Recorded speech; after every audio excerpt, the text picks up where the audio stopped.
Altar, les royaumes entrelacés. Résumé dans la saison 2, épisode 16. Ils revinrent au repère du nécromancien, décidés à tirer cette affaire au clair. Malgré la description partielle du lieu, certains détails trahissaient une activité récente. Des traces dans la poussière, des objets déplacés, des cendres encore tièdes. Quelqu'un continuait de venir ici. La compagnie décida donc de tendre une embuscade, se dissimulant dans l'obscurité du repère et dans les bois aux alentours. L'attente fut longue. Finalement, un visiteur finit par se présenter. Daoui, le marchand tabaxi. Surpris, il tenta d'abord de se justifier, mais un interrogatoire serré lui délia la langue. Il révéla qu'il avait souvent aperçu une silhouette quitter la maison des Bellebois pour venir rôder dans les environs du repère. Intrigué, Daoui chercha à découvrir ce qui se tramait ici, espérant sans doute y trouver quelques secrets profitables.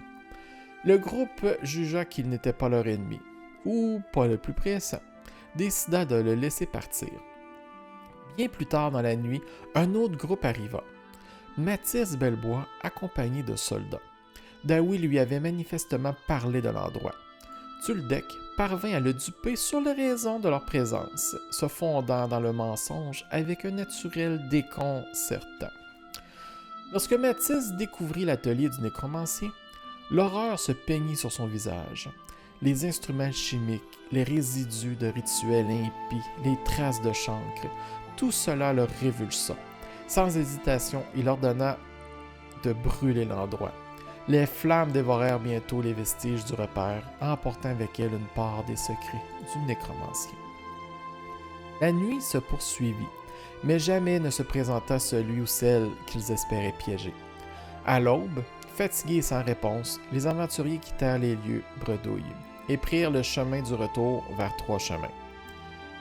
L'enquête les mena alors vers Rictus Bellebois, dont la disparition récente commençait à inquiéter.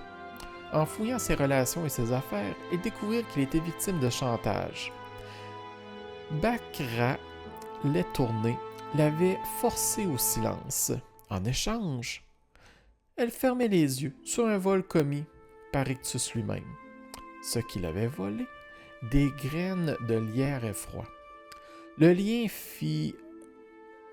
se fit immédiatement dans l'esprit des aventuriers. C'était Rictus qui avait planté le lierre autour du village, encerclant peu à peu Trois Chemins dans un piège végétal. Mais restaient deux questions brûlantes, suspendues comme une menace. Pourquoi avait-il fait cela?